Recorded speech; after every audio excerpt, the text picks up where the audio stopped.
So today, I'm going to show you how to use torque wrench. 8mm here.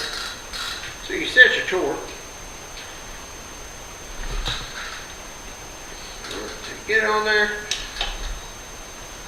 You tighten that son of a bitch till she clicks on there. Oh damn.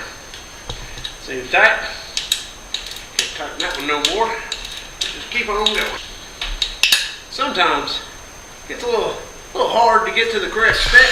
So what you want to do is going to want to fashion you up a cheater pipe of some sort. Just go torque this son of a bit down. Get a little more leverage this way. And that, my friends, is how you use a torque wrench.